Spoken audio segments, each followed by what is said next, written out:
Hello, everybody. Let's talk managers, right? When we're business owners and we're ready to bring people in to help us run all the day to day fires, we usually use the manager level position for such a role.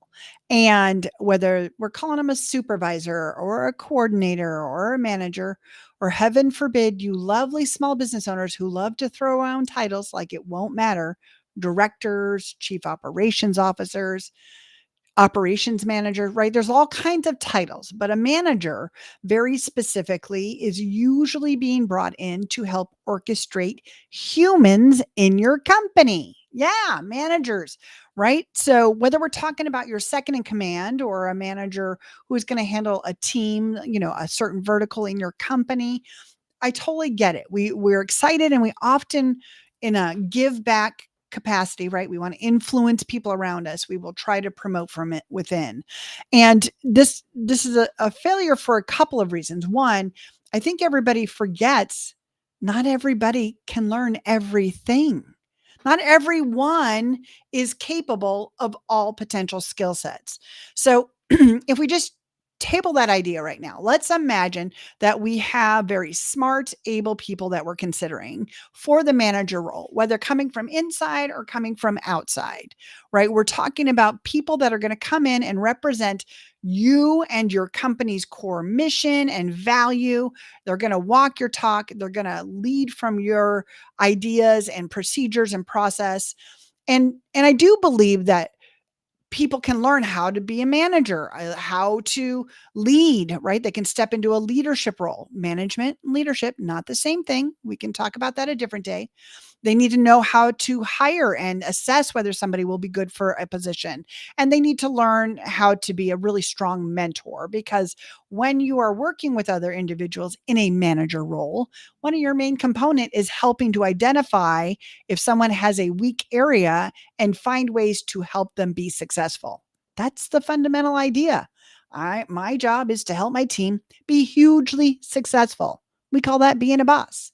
But let's talk about some of the things that really small business owners specifically, but most humans don't have the capacity to teach someone coming into their manager role. So these are characteristics, skill sets, and personality details that your successful managers will bring with them, whether they're coming up through the ranks, right? They've been great at customer service.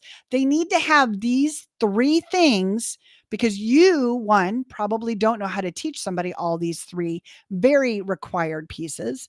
And two, we definitely don't have the ramp time, right? We're hiring a manager because we need help now.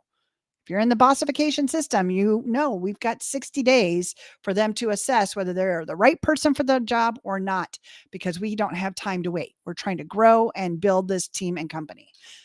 But back to our point.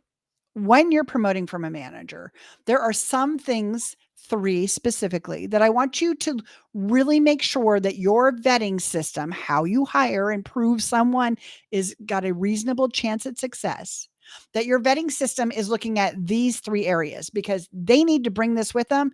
You don't have the time or skill set or quite honestly whole process to again teach them. We can teach them management, we can teach them how to hire, we can teach them how to lead, but can we teach them emotional intelligence? That's our number one thing. We need them to be mature at a level and able to understand other humans' perspectives and the emotions that motivate them for some of the communication stylings that their people on their team might have, right? Emotional intelligence, understanding how they are responding and how others are responding to them and what might be behind that and how to help others through that. That's emotional intelligence. Again, the how of how we communicate, the how of how we create the right kind of access and space, that can be taught. But somebody who really truly is able to tap into both their own emotions and others and able to regulate or control those, that is a key requirement for a successful manager. The second thing that a really strong manager must bring with them is a possibility mindset. That's what we call it. Possibilities. They have to believe that there is a positive possible outcome in every situation. Perfection is not real. We're not looking for that. And we're not looking for a Pollyanna who just says everything is rainbows and sunshine. But if we can believe that there's always a better way to do something, a better chance at success if we change how we say something or how we show up, then if they can see those possibilities in any situation, they can bring that idea and learn how to communicate it to their team. Right. So we have emotional intelligence and we have a positive mindset. The third thing, this one is definitely something we can't teach, or at least not anytime soon. And this one is most critical. You must learn to vet for this, is a leadership team mindset. This is very different than an employee mindset.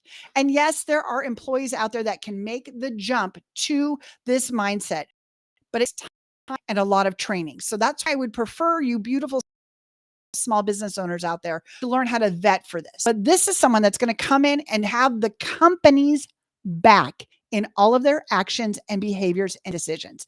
They understand that the whole mission is to grow and build this company first.